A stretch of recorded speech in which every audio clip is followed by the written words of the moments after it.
Amigas e amigos, o Brasil certamente vai enfrentar um grande embate nos próximos dias, que é esta questão da, entre aspas, reforma da Previdência Social.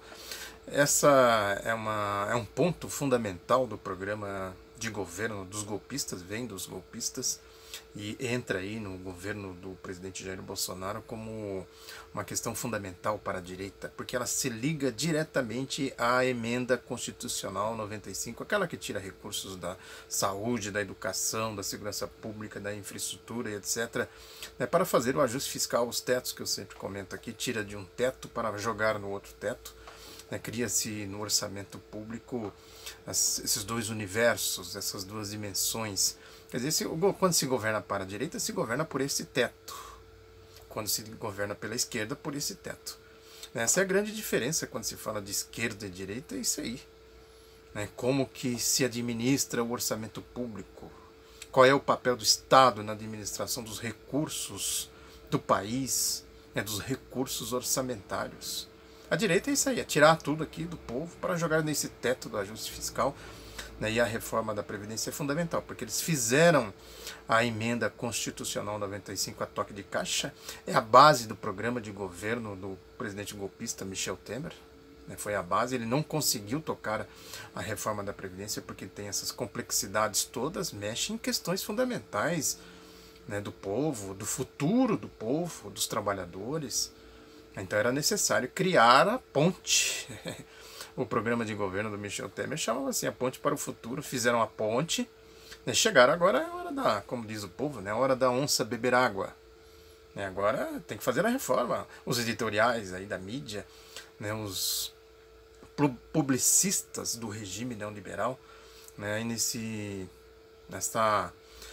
ofensiva desenfreada, uma gritaria. Tem que ter reforma. Cadê a reforma da Previdência? Por que esse desespero todo com essa reforma da Previdência? Porque é isso. A Previdência, como ela está atualmente, ela come o teto. Ela anularia a emenda constitucional 95, que é, repito, a base do programa da direita, que é tirar recursos desse teto para jogar nesse teto aqui, tirar da esquerda e jogar na direita. A base da reforma da Previdência Social. Isso tem aí um artigo de um desses publicistas conhecido, do projeto neoliberal, apologista da reforma.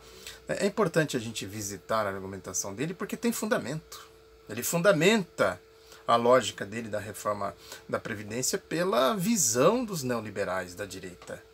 Ele escreve na Folha de São Paulo, o nome dele é Samuel Pessoa, bem conhecido aí, quem acompanha no noticiário econômico, os economistas aí que ficam debatendo e defendendo as ideias da direita, as ideias neoliberais, conhecem a figura, que ele é pesquisador do Instituto Brasileiro de Economia da Fundação Getúlio Vargas e sócio da consultoria Reliense.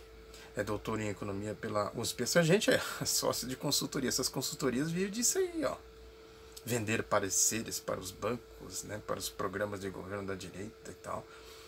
Essa turma toda, aquela turma lá dourada da PUC do Rio de Janeiro, que entrou aí no governo, entrou lá no governo do Fernando Henrique Cardoso, os economistas, os famosos economistas que ocuparam praticamente todos os ministérios, no governo do Fernando Henrique, é para administrar com essa lógica de economista. Tinha economista em tudo quanto é lugar, tinha economista. E quem falava eram os economistas. Depois ficaram todos ricos, sócios, donos de consultorias, como essa aqui, de bancos, etc, etc. Ou seja, é a direita. É importante sempre a gente pegar o fio da história que eu digo aqui. Na crise histórica do capitalismo que levou à Primeira Guerra Mundial, à Segunda Guerra Mundial, a crise de acumulação financeira em meados da década de 1970, com o rompimento do padrão ouro, unilateral, rompimento com os tratados de Bretton Woods do pós-Segunda Guerra Mundial pelo regime norte-americano, para criar exatamente essa dinâmica da acumulação financeira, que ficou conhecido como projeto neoliberal. A política segue por aí, quando se vê aí essas histórias de golpes, o cartel mafioso midiático, a atuação política, enfim, de tudo isso, é preciso ligar com esta lógica do sistema. Eles precisam acumular, acumulação financeira, acumular capital. Tem que tirar de algum lugar para reproduzir o capital deles e tal. Tem que tirar de onde? Da Previdência, aí, ó. a emenda constitucional 95, a lógica, a natureza do golpe está aí. A essência do golpe, né?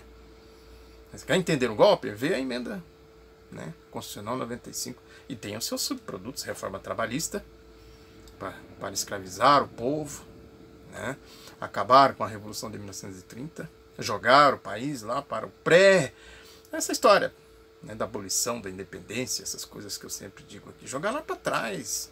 Uma lógica ideológica do escravismo. Evidentemente que com outras circunstâncias, com outras realidades. A realidade do século XX com a ideologia do século XIX.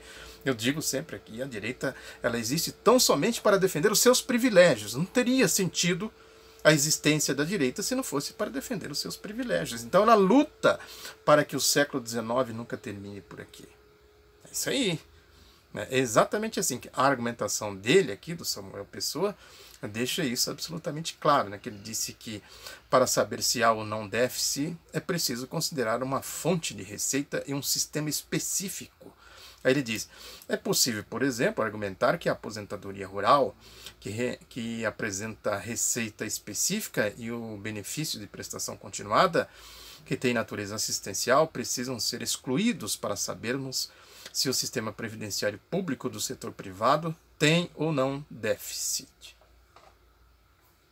Ou seja, separa as coisas. Esse pessoal, na lógica deles, não contribui. Né? Aqui a aposentadoria rural, o trabalhador rural, ou quem recebe benefício assistencial, não contribuíram para a Previdência. Vocês querem o quê? Vocês contribuíram com o quê? Deram algum centavo, algum tostão? Na lógica dele. Ele prossegue aqui.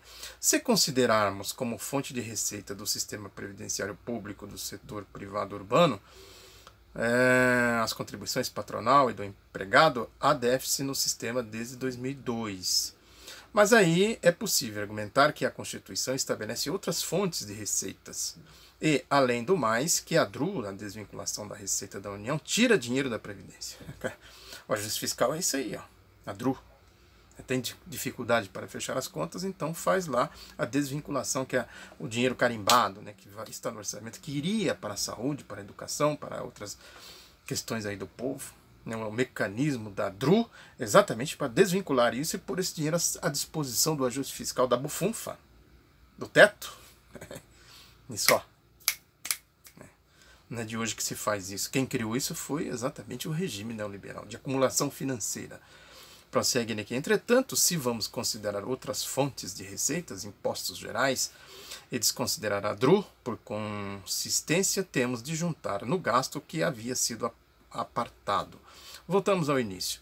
Ou seja, a discussão sobre déficit ou não déficit é ociosa. É sempre possível estabelecer um conceito de gasto de receita da Previdência que apresentará superávit. É isso aí, né? A Constituição determinou, olha, precisa ter outras receitas. A contribuição sobre lucros e tal, COFINS, essas coisas todas aí, que compõem a receita da Previdência Social. Não é só a contribuição do trabalhador e do empregador, do patrão. A Constituição determinou isso, então a conta que eles fazem é essa, né? Quanto que se contribuiu, quanto que se paga.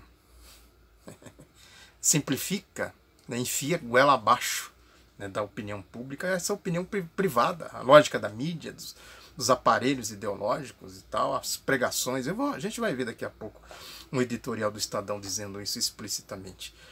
Aí ele diz aqui mesmo que, porque gasto previdenciário, considerando o regime geral rural e urbano, os benefícios assistenciais e os regimes próprios é de 14% do PIB. A carga tributária é de 32% do PIB. Veja, gasta-se com previdência 14% do PIB numa receita tributária de 32% do PIB. É uma diferença aí. Aí precisa considerar o orçamento, depois ele é distribuído exatamente aí, na questão da educação, né, da infraestrutura, essas coisas todas aí, né? E o resto vai para onde? Né? Para o teto, para a bufunfa, para a ciranda financeira, para a acumulação financeira. O mercado de títulos públicos. É isso. Na lógica da administração da direita. Né? Aí diz ainda que é sempre possível considerar um conceito de receita previdenciária que seja maior do que 14% do PIB e estabelecer por decreto que há superávit. É isso. arrecada-se para o sistema de seguridade social, da Previdência Social, acima de 14%, né, consequentemente não tem déficit. Olha a argumentação dele como é interessante do ponto de vista deles. Aí vem a questão. O tema é outro, ele diz, Samuel Pessoa. Faz sentido uma sociedade de renda média com 13% de razão de dependência, população de 65% anos como 65 anos como fração da população entre 20 e 64 anos, gastar 14% do PIB com previdência? Faz sentido? Faz, claro que faz sentido. Vai fazer o que com esse povo que recebe os benefícios da previdência? Eles vão viver do quê? Trabalhar onde? Com qual vão sobreviver com qual renda? Aí diz, considerando os países da OCDE, aqui tem uma malandragem, né, claro, a organização que reúne as nações ricas e algumas emergentes, o gasto previdenciário de um país cuja razão de dependência é de 13%, né, tende a ser de 7% do PIB aproximadamente. Se pôr na média, é isso aí, que tem países que gastam mais com previdência, que gastam menos. A questão não é essa média, a questão é o regime, o sistema econômico, como se administra o sistema econômico. Eu falo sempre aqui do estado de bem-estar social na Europa, né? Quanto que se gasta lá de previdência? Qual é a carga tributária na Dinamarca, por exemplo? Na Suécia, na Suíça, e etc. Né? Não é à toa que também lá tem essa ofensiva contra a previdência. Nos Estados Unidos. Eu fiz uma série de artigos, vou ver se eu deixo aqui para vocês darem uma olhadinha no link, destrinchando isso mais detalhadamente. Aí diz aqui que o Brasil gasta o dobro do que seria esperado se tomarmos o padrão dos países mais bem-sucedidos do mundo em termos de bem-estar social. É isso, né? Gasta muito com previdência, com assistência social e com juros, com o mercado da dívida. Gasta muito ou gasta pouco? Por que eles não fazem essa discussão? Como é que é o orçamento, o bolo do orçamento, como ele é distribuído? Aí prossegue ainda dizendo, o importante a reter é que a sociedade, por meio do Congresso, escolheu gastar 14% do PIB com previdência. No longo prazo, quando avançarmos no envelhecimento populacional, o gasto irá a 20% do PIB. O que o Congresso está discutindo é a revisão ou não desse conjunto de escolhas que fizemos no passado. Escolhas essas que estabelecem um gasto previdenciário que é o segundo maior do mundo como proporção do PIB, quando se leva em conta a demografia. Numa amostra de 120 países, somente a Ucrânia gasta mais. Eu não sei se é verdade isso aqui. Ele deveria apresentar as provas. Agora, se for, vamos partir do pressuposto de que seja, né, qual é o problema disso? A Previdência existe para distribuir renda. Ela foi criada pelo Getúlio Vargas, lá da Revolução de 1930, exatamente para distribuir renda. Qual é o problema do Brasil? Né? Ponha esses dados aqui comparando com a desigualdade social. Tem estatísticas aí que o Brasil tem uma desigualdade social brutal. Pede, acho que para alguns países da Europa, ou um país, se bem me lembro, não sei como é que está isso hoje, mas o Brasil é um dos campeões da desigualdade social. Isso vem da onde? Vem do escravismo. Os saltos civilizatórios, por que teve a Revolução de 30, por que teve CLT, estrutura sindical, né? Porque é a luta do povo para reduzir a desigualdade social, e um dos mecanismos para reduzir a desigualdade social é a Previdência Social. É esta a equação que tem que ser feita por quem trata o assunto com honestidade intelectual. Ele prossegue aqui dizendo que alguns leitores discordam da minha... Ele afirmou numa coluna passada que o déficit fiscal é natural e não fruto de ciclo econômico. Apontam a confortável situação de 2014. Quer dizer, em 2014 o Brasil tinha uma situação confortável do ponto de vista do chamado déficit fiscal, quer dizer, a dívida, a administração da dívida, a dívida pública. Ela estourou aí no regime neoliberal com Fernando Henrique Cardoso. Os ex-presidentes Lula e Dilma foram botando isso num certo ordenamento, um certo equilíbrio entre o que se paga de juros, o que se arrecada e tal. Aí isso se destrambelhou, aí se degringolou com a marcha golpista, com o ajuste da Dilma, do Joaquim Levy, pressionada pelos golpistas, ela com a faca no pescoço, tentou fazer ali uma flexão e tal. Depois veio a terra arrasada, né, do Temer, agora com o Jair Bolsonaro. Ele prossegue aqui dizendo que havia hiperemprego, o desemprego era residual, essas coisas todas, os benefícios do regime, né, progressista, democrático, progressista e tal. né? Adicionalmente, havia sinais claríssimos de excesso de demanda, inflação de 6,5% e crescente, atrasos tarifários e tal, aquela história. Para que existe o Estado? O controle dos preços do petróleo, do gás, essas coisas todas, né, que tinha lá, né? O papel do Estado na distribuição de renda, né, para proporcionar um mínimo de qualidade de vida para quem mais precisa, comprar gás, né, usar a gasolina, que é um elemento, um fator aí, né, da estabilização dos preços, essas coisas todas, né, para proporcionar, né, o acesso da população aos benefícios da economia, etc, etc. Lógica de governo, né, da esquerda à direita, olha aí, os tetos. E ele diz aqui que finalmente o desequilíbrio estrutural foi construído ao longo de seguidos anos com gasto crescendo além da expansão da economia. Uma foto de um ano do passado não é a base da comparação. Querendo dizer o seguinte, que lá eles conseguiram, o Lula e a Dilma conseguiram dar esse equilíbrio, chegou em 2014, relativamente equilibrado, né? Essa foto não serve porque o problema já vinha de antes. Qual é o problema? A Revolução de 30. Gastos com o povo, essas questões aí dos orçamentos, distribuição de rendas, os benefícios, etc. Aí ele termina dizendo o seguinte: não há como escapar, o Congresso terá de arbitrar nosso conflito distributivo. A omissão nos jogará de volta ao abismo inflacionário. Essa é chantagem, né?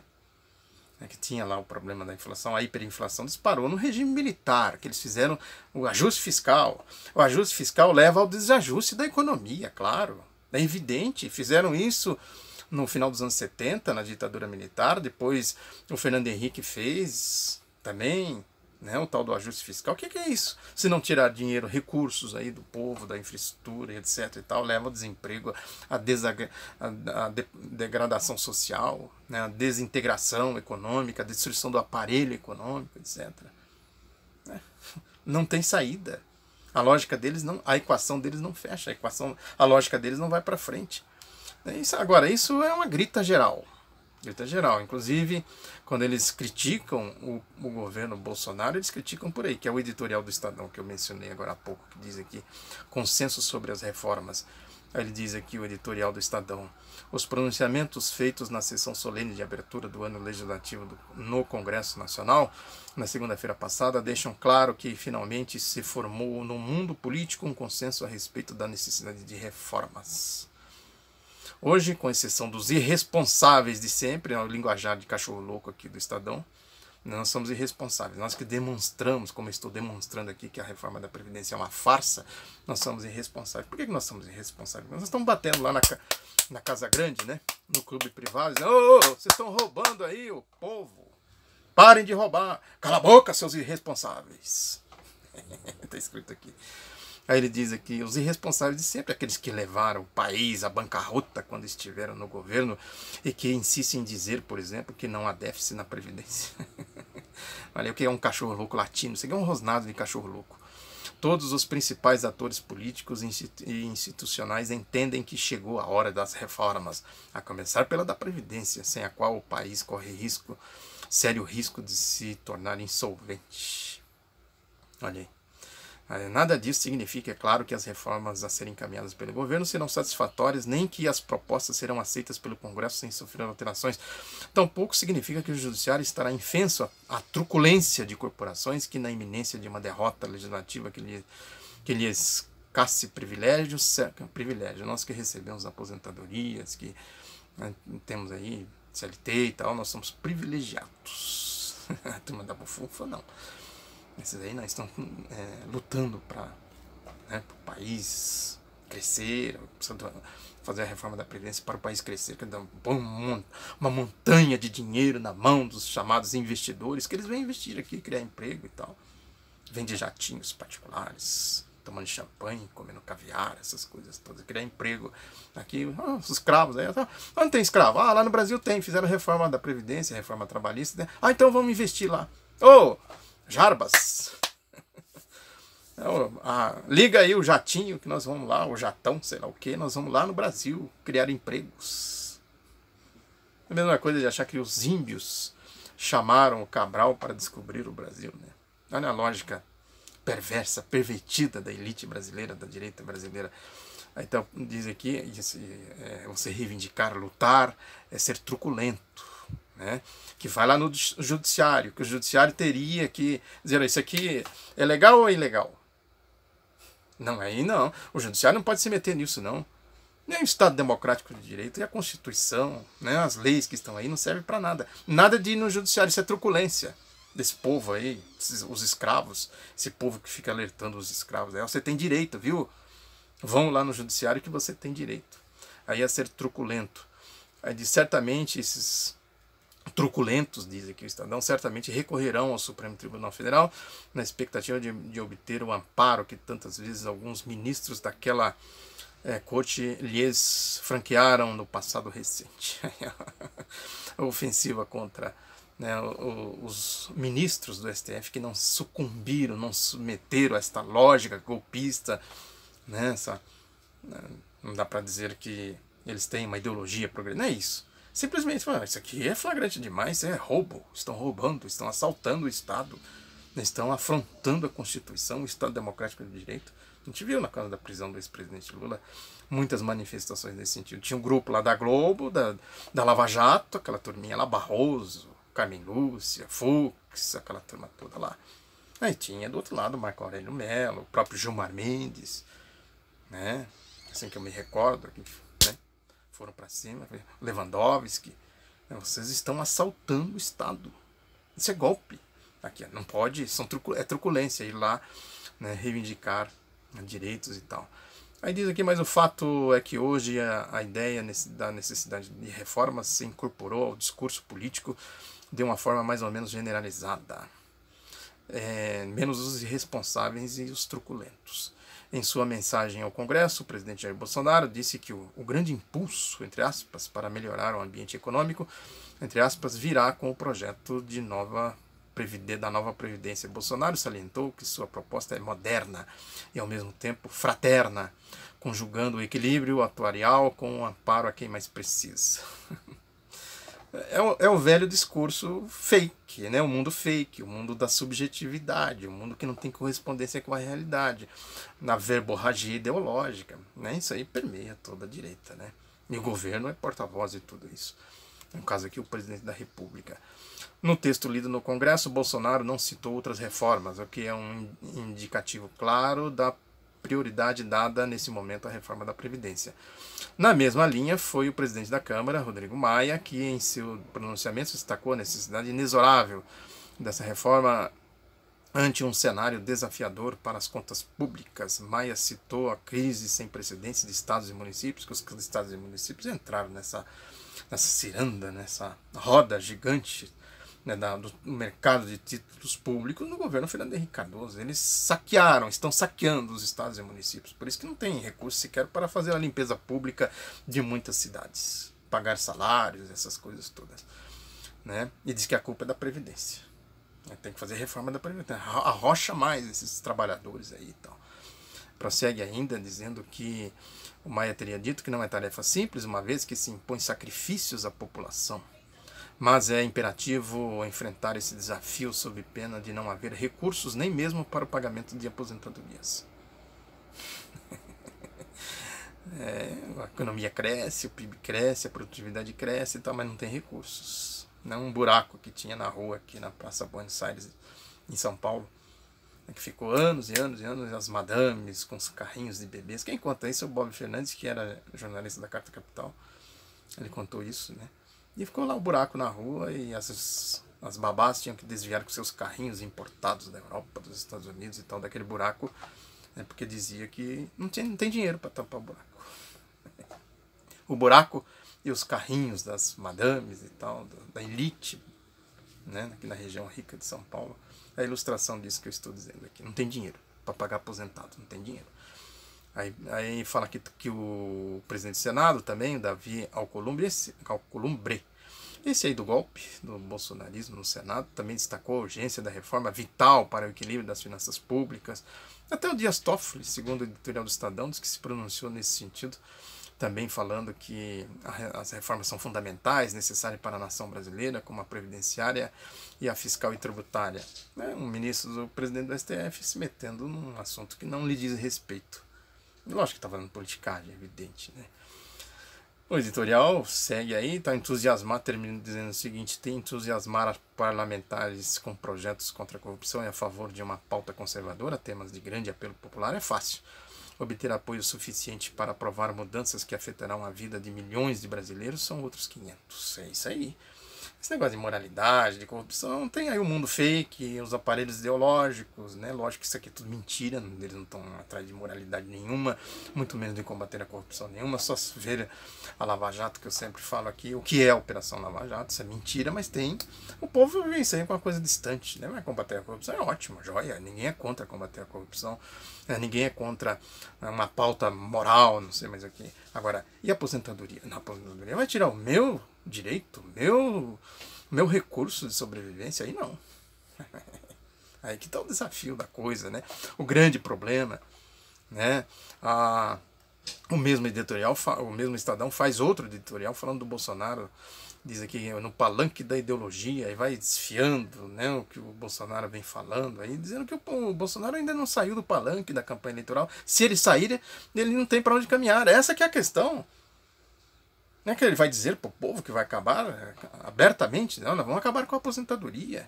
É preciso criar o ambiente da mentiraiada da mídia para dizer que a Previdência Social não tem mais sentido. Tá? Que o Estadão está dizendo aqui o seguinte, que o Bolsonaro tem que ajudar nisso. Ô, seu Bolsonaro, ajuda aí a gente a mentir pro povo. Ele fica na encolha. Né? Ele sabe onde ele está mexendo, com o que ele está mexendo. Né? Vai fazer a reforma da Previdência e ver a popularidade dele depois. O que vai acontecer. Então ele fica tentando aí ver como é que administra isso. O Estadão vai para cima sem meias palavras. Ele termina inclusive dizendo aqui que a mensagem que ele leu no início dos trabalhos legislativos não apresentou uma visão de país, apenas corroborou a imagem de um presidente que ainda não sabe a que veio. Ele não fala. Ele vai falar o quê? É a velha história que eu sempre digo aqui. Quer dizer, eles não vão dizer claramente que eles vão fazer roubar o povo, né? Institucionalizar a corrupção. Então é a história do Moro, né, com o seu projeto aí, né, esse projeto contra a Constituição da segurança pública. A Folha faz um editorial também puxando a orelha do Moro e do Bolsonaro nessa questão, quer dizer, tem que aparelhar a polícia, não adianta prender um monte de gente, né, essa história mesmo aí do combate à corrupção, afrontando a Constituição e tudo mais. Enfim, na verdade é a demagogia em estado puro, né? A ficção. Tem uma resposta do Moro, que ele deu uma entrevista na Veja, e às tantas a Veja pergunta: incomoda o senhor ser indagado sobre o Caixa 2 dos dois ministros Lorenzoni ou sobre a suspeita do COAF contra o senador Flávio Bolsonaro? Ele responde, né, o ministro da Justiça não é advogado dos integrantes do governo ou de pessoas que nem sequer entraram no governo. Meu papel é dar estrutura, liberdade e autonomia aos órgãos que atuam dentro do Ministério da Justiça. Entre eles estão o COAF, a Polícia Federal. Meu papel é diferente, não é ficar advogando como faziam outros ministros da Justiça no passado. Acho uma conduta inapropriada. Isso aí, fugindo da questão. A pergunta é clara: o senhor vai combater a corrupção ou não vai combater a corrupção? Ou é fake? Ele nem respondeu que é fake. O Jânio de Freitas levanta uma questão interessante na sua coluna no jornal Folha de São Paulo, que ele diz aqui: por falar em Sérgio Moro, é sucinta suas respostas aos críticos de punição mais dura para o Caixa 2 eleitoral, o dinheiro recebido e não declarado em campanha. Aí o Moro disse: Caixa 2 é trapaça. Aí o Jânio de Freitas diz: como a divulgação com fins políticos de grampos telefônicos ilegais, a divulgação do depoimento antigo de Antônio Palocci a 7 dias da eleição presidencial e com o objetivo de interferência eleitoral, entre tantos outros exemplos possíveis dessas trapaças. O que mais tem é trapaça, inclusive a trapaça que a Lava Jato jogou para debaixo do tapete, que é a história do Caixa 2, que eu sempre falo aqui. Se for ver, né, o que é o Caixa 2, então, com evasão de divisas e lavagem de dinheiro, pronto, aí haja trapaça. Este, portanto, é o governo da trapaça. É o governo da Operação Lava Jato do ponto de vista político. E a ideologia da direita, do clube privado, dos escravistas, etc, etc. Está aqui, tudo demonstrado por A mais B. Exatamente isso que eu venho falando aqui, não é de agora. Muito obrigado pela atenção, divulgue o outro lado da notícia. Um abraço e até a próxima.